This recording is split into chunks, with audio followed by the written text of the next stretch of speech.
Who's here to tell us about how it's impacted her own family and how it could help others. Welcome to both of you. Thank you. So Rick, what does this say? What does this proposal say? It says that the voters will have an opportunity to adopt a small millage, $5.85 per average household per year, and the millage will do great things. It'll help 100 homeless families with partial rent subsidy and support for stabilizing their lives.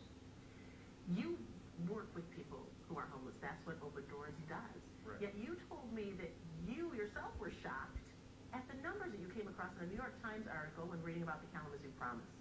Yes, I read an article about the number of homeless children in Kalamazoo County, and I didn't believe it. But I pursued that number with school officials and found out it's in fact true. That this past year, almost 1,300 students between kindergarten and 12th grade were identified as homeless in our county public schools. Melissa, you've been there. You've been in this experience. Tell us what that was like for your kids and you. Kids are not supposed to stress about being homeless. And I remember there were times where when we were homeless that my kids didn't get enough sleep, or they had to wake up too early and they were sleeping at school. And so the teachers, brought to my attention, hey, she's not getting enough sleep, but being at a homeless shelter, there was nothing I can do about it. There's rules and regulations and set times, and academically, my kids were not excelling as they should have. So it's definitely hard. Yeah. So we want to give them a leg up, get them out of that situation. Tell us about the nuts and bolts of this money-wise. What does it mean to our viewers? Each household, the average household in the county will pay $5.85 a year, which is less than 2 cents a day, and it will accomplish a great deal of good. It will help 100 families a year over a period of 6 years. And it will work with, applications will be available in the various county schools of the county, and also through the program will be operated by a local nonprofit. The local public housing commission is going to submit a request for proposals to the nonprofits in our community who will offer to run the program. And Melissa, you were helped in this way, and it's meant all the difference to your family. I was. I didn't see it coming. I lost the housing I was in, due to bills and kids, being a single mom.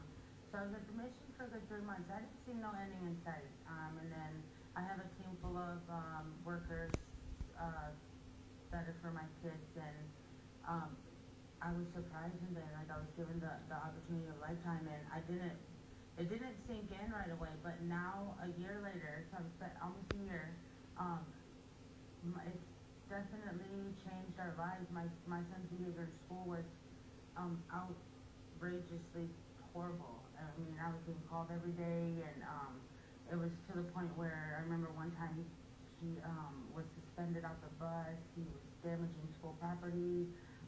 And this year, I am very proud to say that my son's behavior did a 180. I mean, no behavioral issues whatsoever. Academically, all 3 of my children are excelling tremendously. I went to the school last week and popped in on the teacher, and it was just the proudest moment in my life as a mother to know that, along with the housing and the stability and the consistency that I provided them, the proof is in the pudding. That is fantastic. Yeah. Now, Rick, we should point out this is not just for Kalamazoo City. This is countywide. Right, this is countywide, and we need it countywide. For instance, in Comstock Township last year, 88 students were homeless. So we need it all throughout the county. It matters everywhere. And, I don't like to stereotype, but there's homeless kids in Portage. People think Portage, Yeah. There's Yeah. homeless kids in Portage. There's homeless kids in every school system in our county. Do you think there are stereotypes, Melissa, about homeless people? Oh, most definitely. A lot of people would assume that homeless people, they should get a job, or why they need to work for the money. Why are they asking us for money to help them put them home? And people should understand with the economy these days, it's hard. I mean, people could work 2 or 3 jobs and still barely make enough to afford to rent a house or or to rent an apartment. And with this vote yes for kids million, it's like this is giving somebody an opportunity to rise above. You know, we see your hard work, we see what you're doing, and this is what it is. This is your opportunity in life, and I'm very grateful that I was given my opportunity because I'm gonna make the best of it, and my kids will be proof. Tell us about your agency, Open Doors, Ray. Open Doors works to build relationships with people who need homes to overcome homelessness. And we have over 90 apartments and 2 small shelters for young adults who are homeless. And we focus on working people who need places to live. And you'll be able to help many more We'll be able to help more. if through this passes. Yes, 2 cents a day, you're telling us. right. You have a lot of support from the community with other agencies. We have a lot of support from the community, from educational agencies to agencies that serve disabled folks, because 40% of homeless people have a disability. Housing Resources, our largest housing assistance provider, is a supporter of this proposal, so we have broad community support.